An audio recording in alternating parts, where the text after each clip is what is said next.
دیکھیے، انسانی زندگی کے یہ تین دور ہیں۔ حیات دنیاوی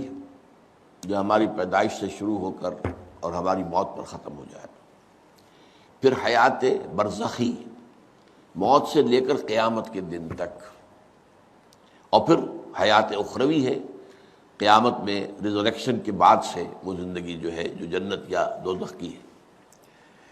اس میں ان دونوں زندگیوں کے بارے میں تفصیل سے کوئی بات کرنا بالکل غلط ہے، اور اس سے فتنے پیدا ہوتے ہیں۔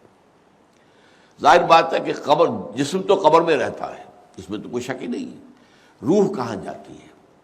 کیا وہ بھی قبر ہی میں رہتی ہے یا کہیں اور چلی جاتی ہے؟ قرآن مجید میں سجین اور اعلیٰ علیین کا ذکر موجود ہے، لیکن یہ تمام چیزیں متشابہات میں سے ہیں۔ یہ تمام چیزیں قرآن مجید میں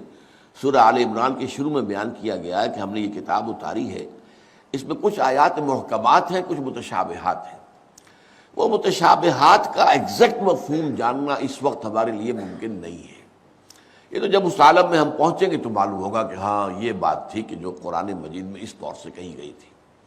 لیکن یہ کہ اس وقت جو ہے جتنا کچھ ہمیں حدیث صحیح میں مل جائے یا قرآن میں مل جائے، اس عالم برزخ میں بھی یہ تو ہوتا ہے کہ جو نیک لوگ ہیں انہیں کچھ نہ کچھ جو ہے اثرات اچھے ان پر پڑتے رہتے ہیں، ان کی ارواح پر کہہ لیجئے، اور کچھ جو برے ہیں ان کے اوپر جو آخری انجام ہونا ہے اس کی کچھ ریفلیکشن ہوتی رہتی ہے، جس کو حدیث میں کہا گیا ہے کہ ہر قبر جو ہے وہ یا تو جنت کے باغیچوں میں سے ایک باغیچہ ہے یا دوزخ کے گڑھوں میں سے ایک گڑھا ہے، یا کہیں کہہ دیا جاتا ہے کہ کھڑکی کھول دی جاتی ہے اس میں، یا جنت کی طرف سے ٹھنڈی ہوائیں آئیں، خوشبوئیں آئیں، اور یا دوزخ کی طرف سے کہ آگ کی لپٹ آئے۔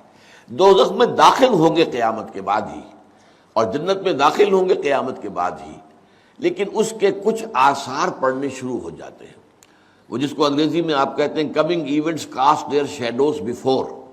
بعد میں آنے والے واقعات جو ہیں ان کے کچھ سائے جو ہیں پہلے سے آنے شروع ہو جاتے ہیں۔ تو اسی طرح سمجھیے کہ جو کچھ آخرت میں کسی انسان کے ساتھ ہونا ہے اس کا ایک عکس جو ہے وہ عالم برزخ میں شروع ہو جاتا ہے۔ اسی لیے قرآن مجید میں یہ بھی آیا ہے کہ یہ جو آل فرعون تھے یہ صبح و شام جہنم پر پیش کیے جاتے ہیں، اور قیامت کے دن پھر کہہ دیا جائے گا ادخلوا آل فرعون النار، ان کو داخل کر دو آگ کے اندر۔ تو یہ اس حد تک، باقی یہ ہے کہ تفصیل میں جانا، ہاں ایک رائے ہے، یہ شاہ ولی اللہ دہلوی رحمۃ اللہ علیہ کی ہے، اگر ان کی رائے نہ ہوتی تو میں اسے بیان بھی نہ کرتا، لیکن یہ کہ وہ ایک بہت بڑے محدث اور بہت مفکر اور دین کے فلسفے سے بہت بڑے واقف انسان تھے۔ انہوں نے کہا کہ جو اولیاء اللہ ہوتے ہیں، اللہ کے نیک بندے، اللہ کے بندے، ان کے انتقال کے بعد ان کی روحوں کو بھی اللہ فرشتوں کے طبقہ اسفل میں شامل کر دیتا ہے۔ یہ فرشتے ہیں نا، اس وقت بھی موجود ہیں۔ ابھی شاید اگلے ہی جمعے میں وہ حدیث جو ہے اس کا بیان آئے گا کہ جب بھی کسی گھر میں، اللہ کے گھر میں کچھ لوگ اس لیے جمع ہوں کہ اللہ کی کتاب پڑھیں اور سمجھیں اور سمجھائیں، تو ان کے اوپر فرشتے گھیرا ان کا ڈال لیتے ہیں، اور ان پر اللہ کی طرف سے سکینت نازل ہوتی ہے اور رحمت نازل ہوتی ہے، اور اللہ ان کا ذکر کرتا ہے فرشتوں کے پاس، دیکھو میرے بندے، تم کہتے تھے یہ فساد مچائے گا، دیکھو یہ بھی تو ہے نا جو میرے کلام کو پڑھنے کے لیے میرے گھر میں جمع ہیں۔ تو فرشتے ہیں موجود، ہم میں سے ہر ایک کے ساتھ 2 فرشتے موجود ہیں۔ تو یہ فرشتہ اسفل ہے، سب سے نیچے، جو دنیا کے کاروبار کو چلانے میں اللہ تعالیٰ کے سول سرونٹس ہیں۔ پھر اس سے اوپر کے فرشتے ہیں، اس سے اور اوپر کے فرشتے ہیں، پھر مقربین ہیں جو اللہ تعالیٰ کے قریب ترین فرشتے ہیں۔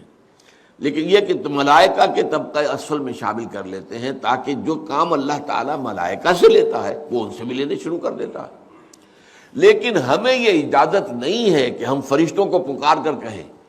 کہ اے فرشتے، اے جبریل، اے میکائیل، یا فلاں، اے منکر، جو یا میرے جو ہے کرامن کاتبین، میرا یہ کام کر دو۔ نہیں، یہ شرک ہو جائے گا۔ اسی طرح ہو سکتا ہے کہ انبیاء کی ارواح جو ہے وہ بھی اللہ تعالیٰ نے شامل کی ہوئی اس لشکر کے اندر، وہ کام کر رہے ہوں اور وہ اللہ تعالیٰ کے حکم سے مختلف معاملات جو ایگزیکیوٹ کرتے ہوں، لیکن ہم کسی کو پکار نہیں سکتے۔